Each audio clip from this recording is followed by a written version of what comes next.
The bank vault had a 20-ton heavy door, while its walls were also reinforced with iron.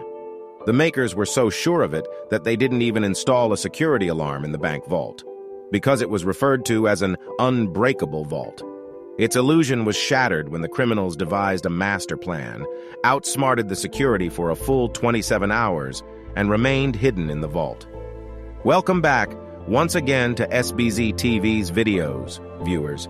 What was this master plan, and why is it considered the biggest bank robbery in history?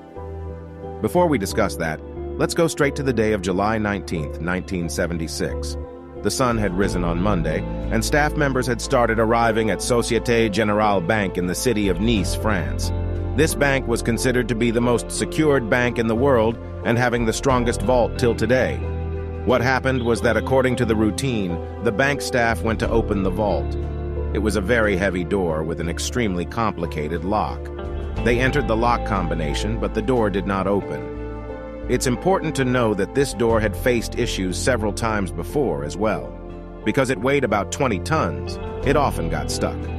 The bank staff felt that it is still stuck as usual, so they contacted the vault manufacturing company.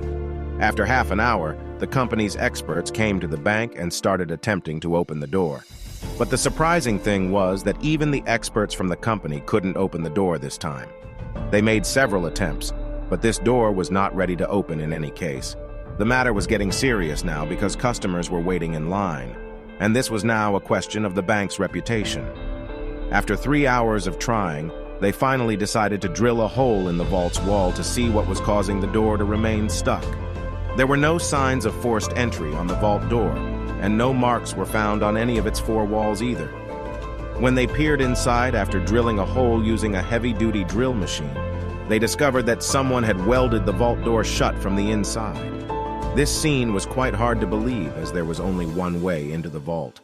There was no source of light inside, and there were no windows, meaning it was impossible to enter the vault from within. Now, seeing this, everyone had realized that there must be something abnormal here. They arranged machinery and decided to break through the vault's wall to gain entry. This task was quite time-consuming because the walls were thicker than regular walls, and there was also iron reinforcement between them. Well, after many hours of hard work, a hole was made so that a human could enter through it. And when they looked inside, the sight was unbelievable. The bank vault had been looted. Some lockers were broken while others were left open. And the most interesting thing, these famous words were written with spray paint on the vault's wall. The English translation of those words is, "Without arms, without hate, and without violence." Just as the bank staff was regaining their composure, they discovered a tunnel had been dug beneath the vault floor. Now the duty was that of the police, which had reached by that time. The robbers had broken into 400 out of the 4,000 safe deposit boxes inside the vault, taking valuable items including money and gold blocks before making their escape. The tunnel they had dug was leading into the city's largest underground sewerage line. There, the police found a lot of evidence, including tools and 27 gas cylinders, with the help of which the robbers had lit a welding torch. Not only that, ventilation equipment for fresh air and sewerage line and electrical cable about 1 kilometer long were also found. This heist was worth more than $20 million. Today, its value is estimated at $110 million, which is equivalent to around 900 crore rupees. It was not only the biggest bank heist of the century, but this police investigation also has the status of the biggest investigation in France. Well, this thing had now spread all over the world. While the bank's reputation had certainly suffered, this incident was also a source of great regret for the French police. For the next several months, the police pressed hard, apprehended individuals in the vicinity, interrogated bank staff, but no trace of robbers could be found from anywhere. Then, after 3 months, in October 1976, police received a significant lead. A member of the robbers group had been captured based on a tip from his own girlfriend. At first, he was denying any involvement, but when the police pressed him, he eventually broke down and divulged the entire gang's name. What astonished the police was that this gang was notorious for committing small and petty thefts. They had done such a big bank heist. This thing was not being digested. The mastermind of this plan was actually someone else. During the interrogation, gang members provided the police with a name of an individual who, according to them, was the mastermind behind the heist. This man, named Albert Spaghiari, was actually a photographer.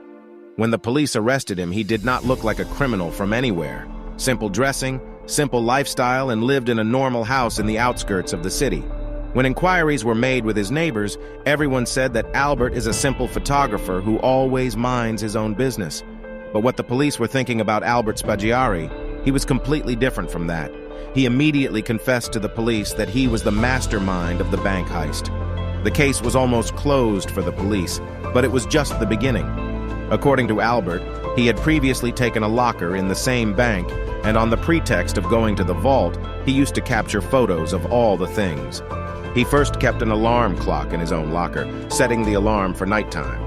When the alarm went off and no one was alerted, and neither did any security alarm sound.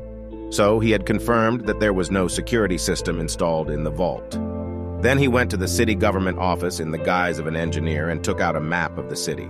He estimated where is the sewerage line on this map and how far is it from the bank.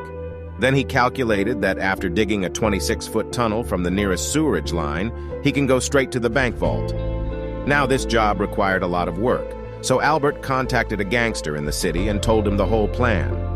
That gangster assigned his henchmen to work on this task. It took about 2 months to dig the tunnel as the work was being done without machinery, and it was very important to do this work only at night when there is no one in the bank. During this time, Albert made every effort to ensure that no noise would reach anyone up to the road above the sewerage line. Then on the 18th of July, the night between Saturday and Sunday, they finally entered the vault. For the next 27 hours, they calmly carried out the heist, during which they even had lunch and dinner there. And they wrote down those famous words as they were leaving. The police presented Albert in court, where he also admitted his guilt in front of the judge. During the interrogation, he had written the evidence of his plan and the details of the looted money in a code word on a paper. He said that he will give this evidence only to the judge, and only the judge will be able to read this code word. For this task, the judge summoned Albert to his chamber. Albert handed over the paper to the judge, which contained a map of the city. Just as the judge was beginning to comprehend the map, Albert immediately jumped out of the room through the window.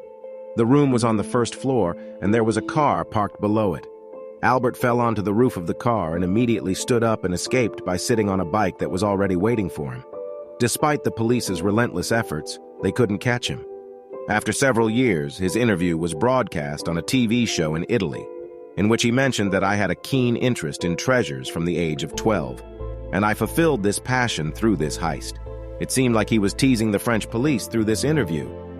After that, where did Albert go? This mystery has not been solved till today. Albert Spaghiari died in 1989. His mother said that Albert's body was left outside her house.